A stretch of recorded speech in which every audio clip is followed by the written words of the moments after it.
ውድ ቻናላችን ቤተሰቦች እንኳን ወደ ቻናላችን በደህና መጣችሁ። ትናንትና ምሽት ላይ አራት የሚደርሱ የሻምፒየንስ ሊግ 16ቱ የጥሎ ማለፍ የመጀመሪያ ዙር ጨዋታዎች መደረግ ችሏል። በዛሬው ፕሮግራማችንም እነዚህን አራት ጨዋታዎች የምንቃኝ ይሆናል። እስከ መጨረሻው ደቂቃ ድረስ አብራችሁ ቆይታችሁም እንድትከታተሉት በአክብሮት ጋብዛለሁ። እናንተም በጨዋታው ዙሪያ ያላችሁን ሀሳብ እንዳለ ኮሜንት ሴክሽን ላይ በመጻፍ እንድታሳውቁኝ በአክብሮት እጠይቃለሁ። አሁን በቀጥታ ወደ ጨዋታዎቹ የምንገባ ይሆናል። አብራችሁን ቆዩ። ትናንትና ምሽት ላይ አራት የሚደርሱ የሻምፒየንስ ሊግ የ16ቱ የጥሎ ማለፍ ጨዋታዎች መደረግ ችለው ነበረ። ከነዚህም ከተደረጉት ጨዋታዎች መካከል አንደኛው አትላንታ ባየር ሙኒክ ጋር የተገናኙበት ጨዋታ ነው የነበረው። በዚህ ጨዋታ ባየር ሙኒኮች 6-1 በሆነ ውጤት ማሸነፍ ችሏል። የባየር ሙኒክን የማሸነፊያ ግቦች ስታኒች በ12ኛው ደቂቃ ላይ፣ ኦሊሴ በ22 እና በ64ኛው ደቂቃ፣ ጋብሪ በ25፣ ጃክሰን በ52 እንደዚሁም ሙሲያላ በ67ኛው ደቂቃ ላይ ሲያስቆጠር የአትላንታን ብቸኛ ግብ ፓለሲች በ93ኛው ደቂቃ ላይ ነበረ ማስቆጠር የቻለው። ይህንን ጨዋታ ባየር ሙኒኮች ሙሉ ለሙሉ ነበረ ብልጫ መውሰድ የቻሉት። በሁሉም ረገድ ባየር ሙኒኮች የተሻሉ ነው የነበሩት። ኳስ በመያዝ ደረጃ 69% ኳስ ይዘው ነበረ። በኤክስፔክተር ጎል ደረጃ 4.84 ኤክስፔክተር ጎል አስመዝግቧል።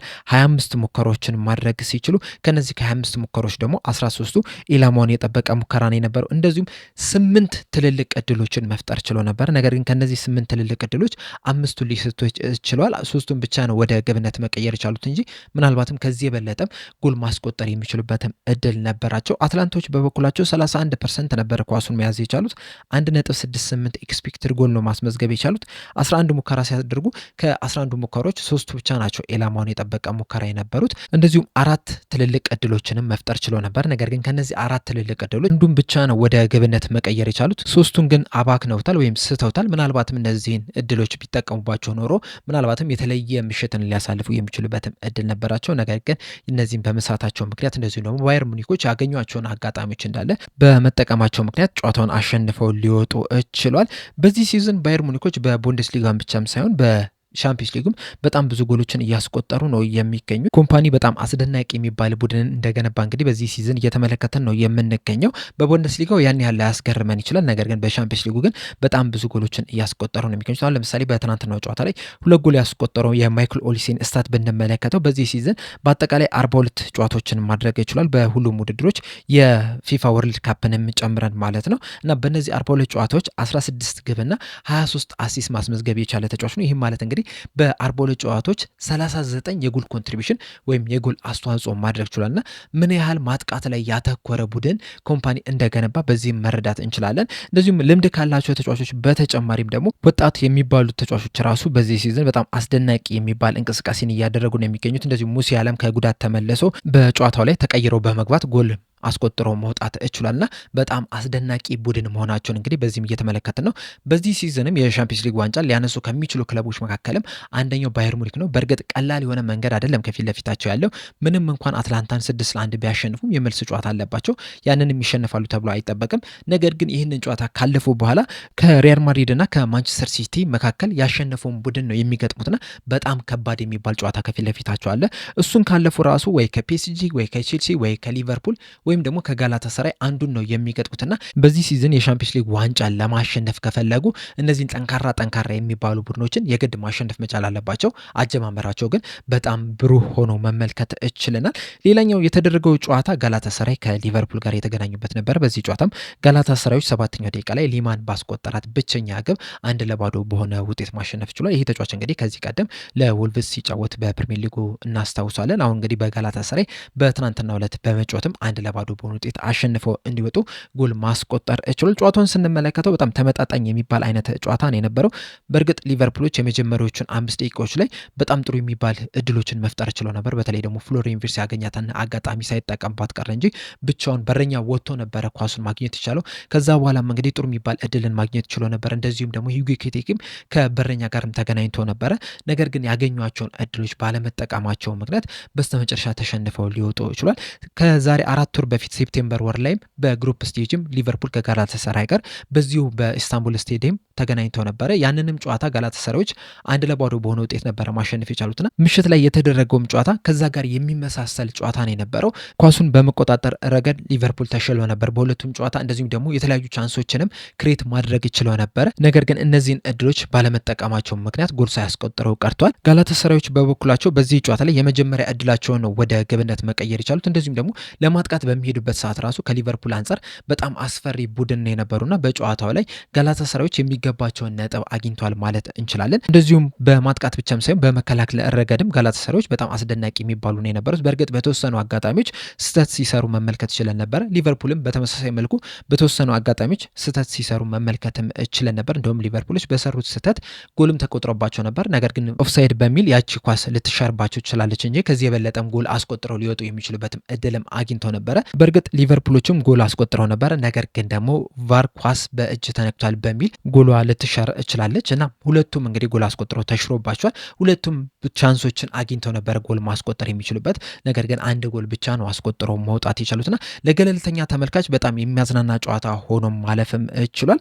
ሌላኛው የተደረገውን ጨዋታ ስንመለከት አትሌቲኮ ማድሪድ ከቶተናም የተገናኙበት ነው የነበረው። በዚህ ጨዋታ ላይም አትሌቲኮ ማድሪዶች 5-2 በሆነ ውጤት ማሸነፍ ችሏል። የአትሌቲኮ ማድሪድን ግቦች ሎሬንቴ በ6ኛው ደቂቃ፣ ግሬዝማን በ14ኛው፣ አልቫሬዝ በ15ና በ55ኛው እንደዚሁም ደግሞ ኖርማድ በ22ኛው ደቂቃ ላይ ማስቆጠር ሲችሉ የቶተናምን ሁለት ግቦች ፖሮ በ26ኛው እንደዚሁም ደግሞ ሶላንኪ በ76ኛው ደቂቃ ላይ ማስቆጠር ችሏል። ቶተናሞች በዚህ ሲዝን ምናልባትም በታሪካቸው በጣም አስከፊ የሚባልን ሲዝን እያሳለፉ ነው የሚገኙት። በእርግጠኝነት በቅርብ ጊዜያቶች ካሳለፏቸው ሲዝኖች አንጻር ስንመለከተው በጣም አስከፊ የሚባል ነው። ባለፈው ሲዝን የኤሮፓ ሊግ ዋንጫ አሸንፈዋል። ነገር ግን በፕሪሚየር ሊጉ የጨረሱበት ደረጃ በጣም አስጠሊታ የሚባል ነበረ። ነገር ግን ደግሞ በዚህ ሲዝን ከዛም የባሰ ሲዝንን እያሳለፉ ነው የሚገኙት።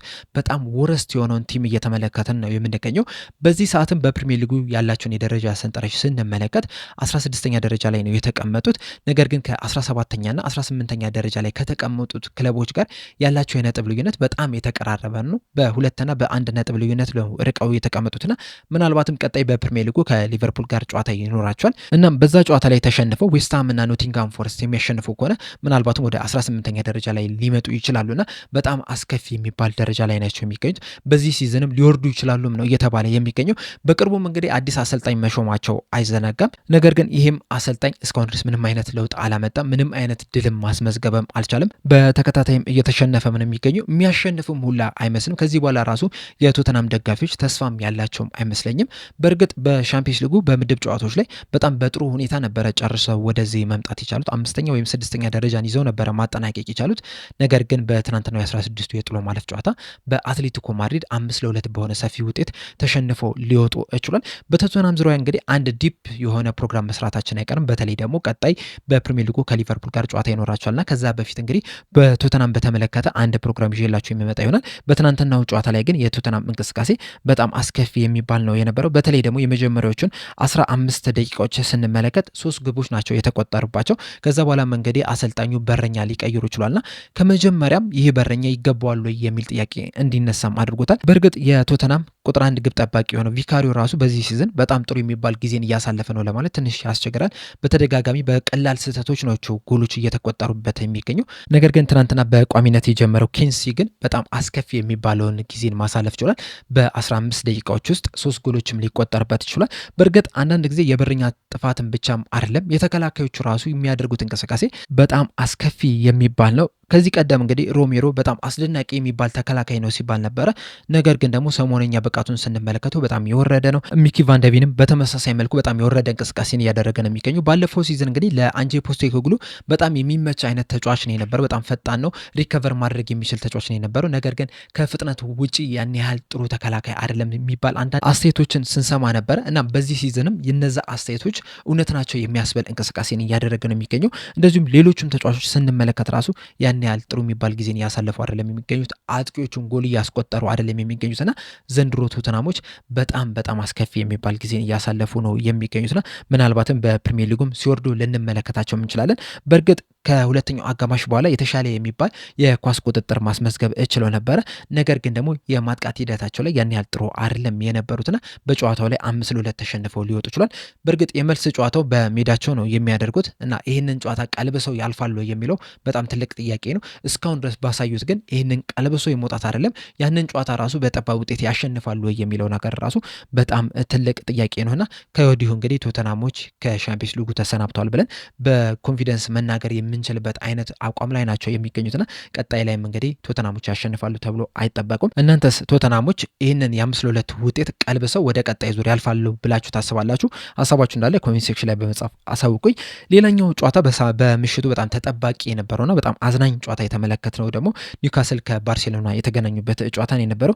በዚህ ጨዋታ እንግዲህ አንድ አቻ በሆነ ውጤት ነው ማጠናቀቅ የቻሉት። በጨዋታው ላይ በባርነስ 86ኛው ደቂቃ ላይ ባስቆጠራት ግብ አማካኝነት ኒውካስል ዩናይትዶች ነበሩ 1-0 መምራት ችለው የነበሩት። እንዲሁም ጨዋታውንም ያሸንፋሉ ተብሎ ተጠብቆ ነበር። ነገር ግን 96ኛው ደቂቃ ላይ በተገኘ ፍጹም ቅጣት ምት ላሚን ያማል ወደ ግብነት ቀይሮት አንድ አቻ በሆነ ውጤት ሊያጠናቅቁ ችሏል። በጣም ተመጣጣኝ የሚባል እንቅስቃሴ ነበረ የተመለከትነው በጨዋታው። በእርግጥ ኳስ በመያዝ ደረጃ ባርሴሎናዎች በጣም የተሻሉ ነው የነበሩት። ነገር ግን ደግሞ ኒውካስል ዩናይትዶችን በጣም አግሬሲቭ የሆነ አጨዋወትን ነበረ ሲጫወቱ የነበሩት።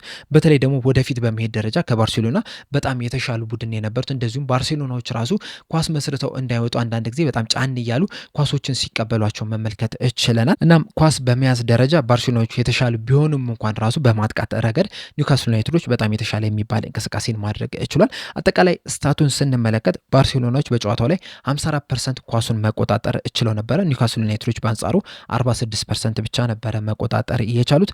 በማጥቃት ረገድ በኤክስፔክትድ ጎል ደረጃ ከተመለከትን ባርሴሎናዎች የተሻሉ ነው የነበሩት 1.42 ኤክስፔክትድ ጎል ሲያስመዘግቡ ኒውካስል ዩናይትዶች 1.3 ኤክስፔክትድ ጎል ነበር ማስመዝገብ የቻሉት። በሙከራ ደረጃ ኒውካስል ዩናይትዶች 16 ሙከራ ማድረግ ችሎ ነበረ። አራቱም ኢላማውን የጠበቀ ሙከራ ነው የነበረው።